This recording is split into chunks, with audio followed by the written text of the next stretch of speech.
आप लोगों ने कहा था जब उपचुनाव हो रहे थे मैनपुरी में, ओम प्रकाश राजभर जी कह रहे थे कि डिंपल यादव चुनाव नहीं जीतेंगी, तो ये भविष्यवाणी तो आप लोगों की गलत में इतने कसीदे गल रहे हैं, तो क्या मतलब चाचा के माध्यम से फिर जुड़ना, साइकिल कैरियर पे पीछे बैठना, किसी के साथ, किसी दल के साथ, किसी नेता के साथ बहुत क्लोज होते हैं, उसके साथ मतलब खाते पीते हैं, बिल्कुल गहरा संबंध हो जाता है। तो जाहिर बात है जब कोई बहुत क्लोज होता है तो तमाम व्यक्तिगत जानकारियां हासिल कर लेता है। तो जब दूर हो जाएं तो इसका मतलब ये तो नहीं कि उन व्यक्तिगत जानकारियों को सार्वजनिक करें, उसके माध्यम से कहते हैं कि हम इनके साथ होते हैं, उनके साथ होते हैं। आपकी पार्टी का पहला विधायक तभी बना जब बीजेपी के साथ गठबंधन की है, दूसरे टाइम समाजवादी पार्टी के साथ गठबंधन की, तभी आपकी कुछ सीटें आई। तो और आप लोगों को मुगालता भी ये है कि हम जिसके साथ जाएंगे उसकी सरकार बना देंगे, इतना बड़ा हमारा जनाधार है। तो ये भ्रम में क्यों रहते हैं? भारतीय समाज पार्टी अकेले लड़के एक विधायक भी जिता सकते हैं, समाजवादी पार्टी ज्यादा करते हैं। मैं कह रहा हूँ अखिलेश यादव को सलाह देते हैं, नवरत्नों की बात जीतने के लिए नहीं होती, हर लड़ाई अपनी ताकत दिखाने के लिए लड़ी, अपोजिशन को हरवाने के लिए। आपके पास कुछ वोट हैं, आप उन वोट को लेकर मार्केट में बैठे हुए हैं। कुछ वोट की लड़ाई नहीं लड़ते ना। नहीं, आप मार्केट में बैठे हुए हैं और वोट को सेल कर रहे हैं कि जो अच्छी बोली लगाएगा वो उसको आप वोट दें। भारतीय समाज पार्टी के नेता अरुण राजभर जी हैं। आप लोगों ने कहा था जब उपचुनाव हो रहे थे मैनपुरी में, ओम प्रकाश राजभर जी कह रहे थे कि डिंपल यादव चुनाव नहीं जीतेंगी, तो ये भविष्यवाणी तो आप लोगों की गलत हो गई। हमने नहीं कहा था कि चुनाव नहीं जीतेंगे, हमने ही कहा था कि वहां अरे नहीं, ओम प्रकाश राजभर जी घूम घूम के बात कह रहे थे। ये बात चुनाव इसलिए कहा था, ये बात कहा गया था कि जब आजमगढ़ हारे थे और उपचुनाव रामपुर हारे थे, दोनों गढ़ ही था, वहां से भी नेताजी सांसद थे और एक बड़े नेता आजम खान साहब रामपुर से सांसद थे। तो दोनों सांसद सीट छोड़ने के बाद से चुनाव हुए थे, तो श्री अखिलेश यादव नेतृत्व करता थे, दोनों सीट पर नहीं गए थे। ये कहा जा रहा था कि अगर वहां नहीं जाएंगे ये तो फिर ये भी सीट गंवा देंगे। सवाल इस बात का। फिर उसके बाद बता रहा हूं, ये भविष्यवाणी नहीं थी। हाँ, ये भविष्यवाणी नहीं थी। ये एक होता ना कि जब जो दोस्त साथ रहते हैं, जब अलग हो जाते हैं तो एक दूसरे की बहुत वो बुरी स्थिति की कामना करते हैं कि उसका बहुत नुकसान हो जाए।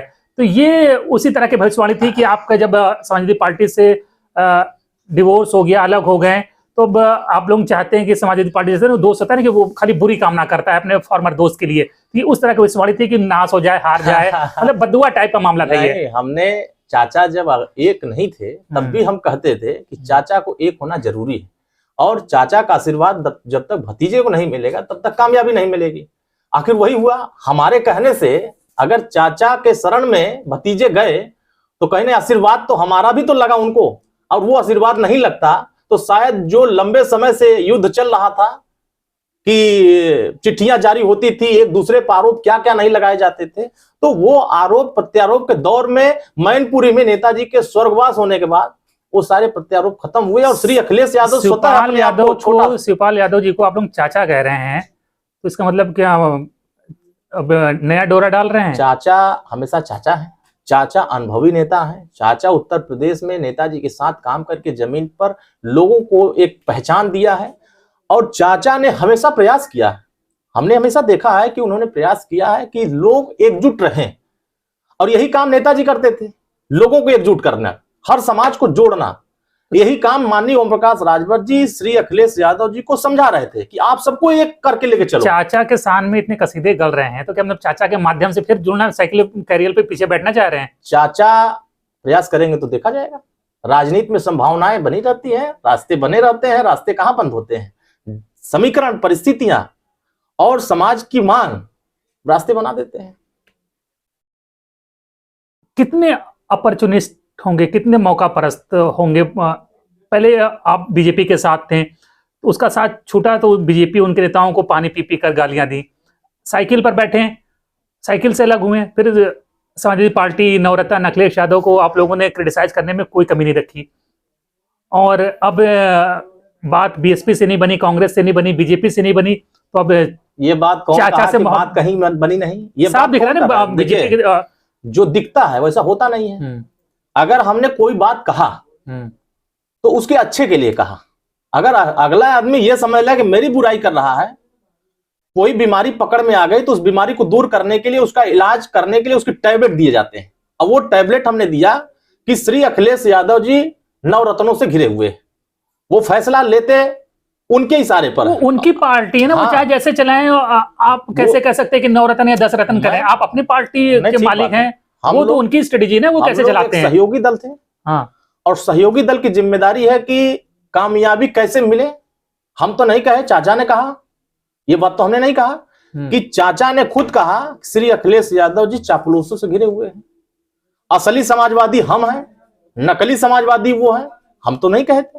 गोरखपुर में जाके उन्होंने कहा कि उत्तर प्रदेश में हम तय करेंगे श्री अखिलेश यादव जी सीएम कब बनेंगे। तो कहीं ना कहीं चाचा का अनुभव और उनका जो नेताजी के साथ जमीन पर काम करने का तकाजा था, वो बता रहा था कि हम संघर्ष करने वाले हैं और हम संघर्ष नहीं कर रहे हैं। आप कह रहे हैं कि पॉलिटिक्स संभावनाओं का खेल है, अगर बात बनती है तो फिर साइकिल की जो पिछली सीट है उसे बैठा जा सकता है। लेकिन ये बताइए कि अब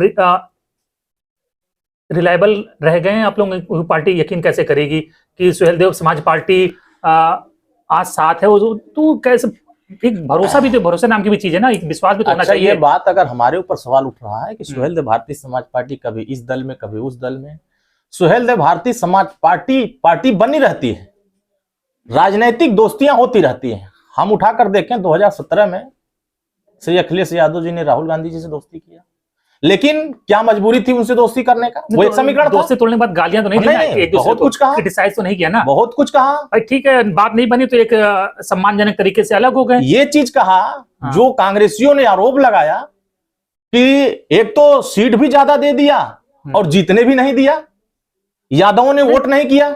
मैं ये कह रहा हूं कि अब शब्द का प्रयोग नहीं किया। देखिए, आपके ऊपर एक आरोप ये लगता है, आप इन द सेंस कि आपकी पार्टी के ऊपर, कि आप लोग किसी के साथ, किसी दल के साथ, किसी नेता के साथ बहुत क्लोज होते हैं, उसके साथ मतलब खाते पीते हैं, बिल्कुल गहरा संबंध हो जाता है। तो जाहिर बात है, जब कोई बहुत क्लोज होता है तो तमाम व्यक्तिगत जानकारियां हासिल कर लेता है। तो जब दूर हो जाएं तो इसका मतलब ये तो नहीं कि उन व्यक्तिगत जानकारियों को सार्वजनिक करें, उसके माध्यम से कीचड़ उछालें। लोग कहते हैं गालियां, गालियां शब्द एक फैशन बन गया है कि दलों से हटने के बाद लोग गालियां देते हैं। गालियां नहीं देते, उनको सलाह देते हैं, सुझाव देते हैं। जैसे हम आजमगढ़ हारे, हमारी देखिए सबसे बड़ी कमजोरी क्या है, हम आजमगढ़ हारे तो हमने सिर्फ इतना ही कहा था कि श्री अखिलेश यादव जी अगर लोकसभा आजमगढ़ में आ गए होते तो शायद नजारा कुछ और होता। हार कितना था? 8,000 का। तो भेजा तो था आप लोगों को प्रचार के तो लिए। जो चीजें 8,000 नहीं कहा गया था, पैसे भी दिए गए थे प्रचार के लिए। किया था वहां, तो हम स्वतः बिना उनके कहने पर हम गए थे और हम लोग पूरा मेहनत किए थे। हम स्वतः वहां 15 दिन काम किए थे, तो वहां तेल का भी व्यवस्था नहीं हुआ था। हम स्वतः तेल भरवाते थे, अपने दल के हैसियत से काम करते थे कि हमारा सम्मान, अगर हम दल से गठबंधन है तो हम अपने दल का सम्मान उनके दल में पहुंचाएं, ताकि उनको एहसास हो कि जिन जिन बूथों पर इनको वोट नहीं उम्मीद है, उन बूथों पर हमने वोट चढ़ाने का प्रयास किया और वोट दिला है। अगर यही समीकरण बहुजन समाज पार्टी के साथ हमारा होता तो परिस्थिति आपको बता देते कि रिजल्ट किधर जाता। हमने वहां एक टेस्ट किया था, हमने कहा कि श्री अखिलेश यादव जी अगर ये समझते हैं कि आप बार बार ये कहते हैं कि हम इनके साथ होते उनके साथ होते, आपकी पार्टी का पहला विधायक तभी बना जब बीजेपी के साथ गठबंधन किए, दूसरे टाइम समाजवादी पार्टी के साथ गठबंधन की तभी आपकी कुछ सीटें आई। तो और आप लोगों को मुगालता भी ये है कि हम जिसके साथ जाएंगे उसकी सरकार बना देंगे, इतना बड़ा हमारा जनाधार है। तो ये भ्रम में क्यों रहते हैं आप लोग? भ्रम में नहीं, अगर विधायक की बात करते हैं तो 2013 में हम भाजपा रानी चुनाव लड़े थे, जो आज वर्तमान में बीजेपी से विधायक हैं सभा कुंवर कुशवाहा। उस समय हमारी पार्टी से लड़े, आशुतोष उपाध्याय उस समय लड़े थे समाजवादी पार्टी से। हम 1300 वोट से हारे थे उपचुनाव में। हम 1300 ना, मैं बता रहा हूं 1300 वोट से। जिस बूथ पे अकेले 450 वोट सभा कुंवर कुशवाहा का है, वहां से 3 वोट मिला। उसका पत्नी भी नहीं दिया, उसके भाई भी नहीं दिए, उसके परिवार। सुहेलदेव भारतीय समाज पार्टी अकेले लड़के एक विधायक भी जिता सकती है उत्तर प्रदेश में? बिल्कुल जिता सकती है, क्यों नहीं जिता सकती? समीकरण बनते हैं ना। हम 2017 के बाद से आपको दिखने लगे हैं। अपनी ताकत को लेकर भ्रम नहीं है आप लोगों को? देखिए, जिस ताकत के दम पर हम लड़ाई लड़ते हैं, उन वंचित, अति पिछड़े, हम उनकी आवाज बनते हैं। अब जैसे हम सदन में आए, देखिए लोग क्या क्या बातें करते हैं। बजट पर चर्चा हो रही तो लोग बजट पर ज्ञान बांट रहे थे। हमारे नेता कौन सी बात कर रहे थे कि जिससे समाज प्रताड़ित है या समाज दुखी है। एक तरीके से बिजली कर्मचारी फ्री में बिजली उपयोग करते हैं, मीटर उनके दरवाजे तक नहीं पहुंचा है, और वहीं गरीब जो बिजली का उपयोग करता है उसका मीटर भी लगा है और बिजली का बिल धका धक आ रहा है।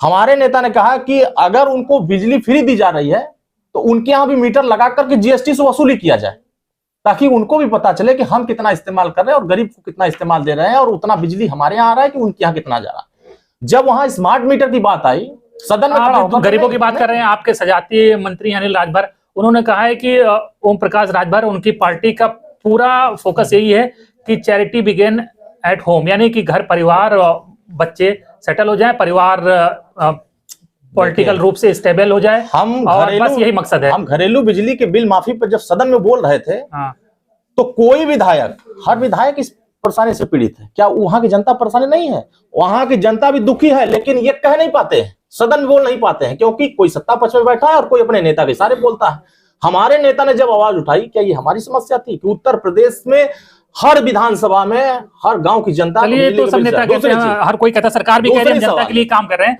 सवाल का जवाब ये दीजिए। दूसरी सवाल आपने किया, मैं उसका जवाब दे रहा हूं। जैसे उन्होंने कहा परिवार का आरोप, हाँ, वो कहा, उनके पास कहने को है क्या? 2015 में वो बीजेपी ज्वाइन किए, उससे पहले बहुत बात करते थे कि हम समाज की असली रहनुमाई करेंगे और हम समाज को आरक्षण दिलाएंगे, और आरक्षण के नाम पर ही समाज को भाजपा के साथ ले जाने के प्रयास किए थे। लेकिन हम 2015 से लेकर के अब तक हम देख रहे हैं, अब बीतने जा रहा है, 22 भी बीतने जा रहा है, एक बार भी सदन में खड़ा होकर के नहीं कहा कि सामाजिक न्याय समिति रिपोर्ट लागू होनी चाहिए। एक बार भी सदन में खड़ा होकर नहीं कहा कि हमारा समाज अशिक्षित है, उसको एक समान अनिवार्य फ्री शिक्षा मिलनी चाहिए। एक बार भी नहीं कहा कि जो 12 मार्च 2022 को हाईकोर्ट ने आदेश दिया कि भर और राजभर जाति को अनुसूचित जनजाति में शामिल करने के लिए राज्य सरकार प्रस्ताव केंद्र को भेजे। जब हम सदन में इस बात को बोल रहे हैं, तो जाति के नाम पर तो आपका समर्थन करना चाहिए ना, कि नहीं चलो समाज की बात है तो हमें ओम प्रकाश राजभर का साथ देना चाहिए। जब समाज की बात पे चर्चा हो तब भी साथ नहीं दोगे, और बाहर बड़ी बड़ी बातें करोगे कि ये फलाना है तो ये फलाना है, तो कहीं ना कहीं एक आरोप और भी है आप लोगों पर कि सुहेल देव, भारतीय समाज पार्टी का अस्तित्व ही जो है वो दूसरों को क्रिटिसाइज करके, दूसरों को अपशब्द कह के, पहले आप लोग बीजेपी को अपशब्द कहते थे, क्रिटिसाइज करते थे सुर्खियों बने रहने के लिए, अभी समाजवादी पार्टी को करते हैं। तो जब तक आप किसी को क्रिटिसाइज नहीं करेंगे और तब तक आपको कोई मीडिया पूछेगी नहीं। हम आपसे बात किए, बीजेपी समाजवादी पार्टी कितना गाली दिए, बीजेपी कितना गाली दिए? हम मुद्दे की बात कर रहे हैं। आप अपनी बात कम करते हैं, समाजवादी पार्टी ज्यादा करते हैं। मैं कह रहा हूँ अखिलेश यादव को सलाह देते हैं, नवरत्नों की बात करते हैं। अखिलेश यादव जी कह रहे हैं जातिवाद जनगणना होनी चाहिए। अब हम सवाल कर रहे हैं यही बात कि 4 बार आपकी सरकार थी, अगर 4 बार में सामाजिक न्याय राजभर, चौहान, बिंद, केवट, मल्लाह, आरक, अर्कवंशी, भुर्जी, नायक को दे दिया होता, तो फिर ये जाति भाजपा के साथ क्यों जाती? तो यही चीजें, इन्हीं समाज को आप रहते हुए शासन में, सत्ता में रहते हुए भागीदारी नहीं देते हैं। अब ये तो वही बात हुई कि 1853 की क्रांति 1853 में क्यों हुई, 1753 में क्यों नहीं हुई? तो ये तो जब जागो तब सवेरा, जब व्यक्ति के ज्ञान चक्षु खुल जाए तभी ठीक बात है। जब कमियां उजागर नहीं होंगी ना, बीमारी भी दूर नहीं होगी। हम बीमारी दूर करने के लिए लड़ते हैं, और हम उत्तर प्रदेश में देश की राजनीति में ये कह रहे हैं कि शराबबंदी होनी चाहिए। आप बताइए, एक राजनीतिक दल बीमारी दूर करने के लिए लड़ रहे हैं कि तमाम दलों से बात चले, लेकिन लग नहीं रहा है कि कहीं बात बनेगी, इसलिए चाचा जी को ज्यादा डोरे डाल रहे हैं। कुछ नहीं, हमारे पास जो ताकत है, सुहेल देव, भारतीय समाज पार्टी एक कैडर पार्टी है। हमारे लोग एक विचारधारा के साथ चलते हैं, व्यक्ति के साथ नहीं चलते हैं। जितने व्यक्ति वाले हैं वो आरोप लगाते हैं। आज हमारे पास ताकत नहीं होता तो 2017 में जिन विधानसभाओं में भारतीय जनता पार्टी जिले के जिले जीती, सवाल है जिले के जिले जीती, उस विधानसभाओं में समाजवादी पार्टी जिले के जिले कैसे जीत गई? अब एक और मुगालता हो गया आप लोगों को कि आप नगर पालिका चुनाव जो आ रहे हैं उसमें पूरे प्रदेश में आप कह रहे हैं कि लड़ेंगे। पूरे प्रदेश में तो आप क्या मतलब लड़ने का? छोटी सी पार्टी है। लड़े हैं, लखनऊ में भी 8,500 वोट पाए हैं, मेयर चुनाव लड़े हैं। जीतेंगे कितना? नहीं, मैं बता रहा हूं, हम हर लड़ाई जीतने के लिए नहीं होती, हर लड़ाई अपनी ताकत दिखाने के लिए लड़ी। अपोजिशन को हरवाने के लिए होती है। अपोजिशन, हम अपोजिशन की बात क्यों करें? हमारी ताकत नहीं होगी तो अपोजिशन मानेगा कैसे कि हमारे पास ताकत है? एक चीज ये खत्म करते, लंबा हो रहा है। एक बड़ा आरोप यह है कि आपके पास कुछ वोट हैं, आप उन वोट को लेकर मार्केट में बैठे हुए हैं। कुछ वोट की लड़ाई नहीं लड़ते ना। नहीं, आप मार्केट में बैठे हुए हैं और उस वोट को सेल कर रहे हैं कि जो अच्छी बोली लगाएगा वो उसको आप वो वोट दे देंगे। हम उसके हक को दिलाने के लिए लड़ रहे हैं, उसके सम्मान को बढ़ाने के लिए लड़ रहे हैं। अगर हम सम्मान के लिए लड़ रहे हैं और उस समाज को हम ताकत दे रहे हैं, जो कल तक थाने पर जाने से डरता था और आज थाने पर जाकर कह रहा है कि मैं ओम प्रकाश राजभर के गोल का हूं, मैं पीले गमछे लगा करके मैं आया हूं, दरोगा उनकी बात सुन रहा है, तो कहीं ना कहीं उनके हौसले बढ़ते हैं। आप जब ये कहते हैं कि हर पार्टी अच्छी है, किसी के साथ भी जाया जा सकता है, तो ये क्या बात हुई? कोई विचारधारा है? हर पार्टी कैसे अच्छी हो सकती है? अगर आप बीजेपी की विचारधारा के साथ खड़े हैं तो जाहिर बात है कि आप अपोजिशन की विचारधारा को नकार रहे हैं। हम कैसे और अगर आप अगेंस्ट बीजेपी के हैं तो कैसे फिर बीजेपी की विचारधारा? कह दें कि हर पार्टियां खराब हैं? कैसे कह दें? देश में विचारधारा तो हर पार्टी के अलग है ना। 52 से चुनाव हो रहे हैं। कांग्रेस पार्टी हमेशा से देश के लिए काम किया, अगर आज देश में काम नहीं किया होता तो जो भी पार्टियां सत्ता में आई कुछ ना कुछ तो काम किया। सपा आई कुछ ना काम किया, बसपा आई कुछ काम की, भाजपा आई काम की। तो जो भी पार्टियां आई प्रदेश के विकास विचारधारा के मामले में सुहेलदेव समाज पार्टी किस दूसरे दल को अपने नजदीक पाती है? देखिए, हम जिन विचारधाराओं को लेकर चल रहे हैं, आज के राजनीति में देश की सभी पार्टियां उन विचारधाराओं से दूर हैं। कुछ ही पार्टियां उस विचारधारा के इर्द गिर्द चल रही हैं। अब जैसे हम चाह रहे हैं देश में विकास तभी होगा जब समाज शिक्षित होगा। आज अमीरों को जो शिक्षा दी जा रही है, गरीबों को शिक्षा नहीं दी जा रही। हम शिक्षा में बेहतरी करने के लिए एक समान अनिवार्य फ्री शिक्षा की बात कर रहे हैं। जो पढ़ाई अमीर को हो रही है वही पढ़ाई गरीब को हो। हम देश में तकनीकी शिक्षा, रोजगार परक शिक्षा, ये तो तभी बातें होंगी जब कहीं टिकेंगे। आप लोग कहीं टिकते ही नहीं है। कैसे कह रहे हैं? कभी देखिए, सपा और बीजेपी धुर विरोधी पार्टियां हैं, आप दोनों के साथ चले जाते हैं। आपकी कोई विचारधारा इसका मतलब है ही नहीं। आप बीजेपी की विचारधारा को भी मानते हैं, समाजवादी पार्टी की विचारधारा को भी मानते हैं, तो ये क्या बात है भाई? समाजवादी पार्टी और बीजेपी की विचारधारा जो है वो बिल्कुल धुर विरोधी है। कहीं कोई विरोधी नहीं है। बीजेपी की विचारधारा अगर हम देखेंगे तो समाजवादी पार्टी से बेहतर विचारधारा। लोग खाली कहेंगे कि तो समाजवादी पार्टी साथ क्यों चले गए? नहीं, मैं बता रहा हूं ना क्यों कह रहा हूं। सवाल क्यों चले गए समाजवादी पार्टी से? सवाल अगर करेंगे बेहतर विचारधारा उसको छोड़ा क्यों था? नहीं, मैं सवाल एक बात है, जब सामाजिक न्याय की बात आती है तो जिन जातियों को नेताजी मुलायम सिंह यादव जी राजनीति के मुख्य चौखट पहुंचाते थे, ये उसको बीजेपी पहुंचा रही है। आप इधर उधर मत जाइए। अगर बीजेपी की विचारधारा इतनी बढ़िया है तो आप जब सरकार में शामिल तो उसको क्यों छोड़ा आपने? बता रहा और उसकी विरोधी समाजवादी पार्टी साथ क्यों गए? जब सामाजिक न्याय की बात आती है, जिन समाज को प्रतिनिधित्व नहीं मिलती है राजनीति में, तो वो जातियां दूसरी जगह शिफ्ट हो जाती है। और बीजेपी ने जितने पिछड़े वर्ग के नेताओं को प्रमोट किया है कि मनचाहा मंत्रालय नहीं मिला था इसलिए शिफ्ट हो गए। नहीं, सामाजिक न्याय समिति की रिपोर्ट नहीं लागू हुआ था। एक खराब पिछला मंत्रालय मिल गया था जिसमें ठीक ठाक अच्छा मंत्रालय नहीं था, वो मसला नहीं उसका नाराजगी थी। अगर हमारी रिपोर्ट लागू हो गई होती तो मैं आज दिखा देता कि 400 सीटें बीजेपी लाई होती। हमारी रिपोर्ट नहीं लागू हुई, जो इस विचारधारा पर मैं चल रहा था, जिससे मैं गठबंधन किया था। अरुण राजभर है, फिलहाल अपनी ही बात कहेंगे, मानेंगे तो नहीं, लेकिन तमाम आरोप लगते रहते हैं और जनता खुद सभी दलों की सच्चाई जानती है। और अभी तो नगर पालिका का चुनाव है, उसमें देखते हैं कितनी सीटों पर लड़ते हैं, कितने जीतते हैं। धन्यवाद।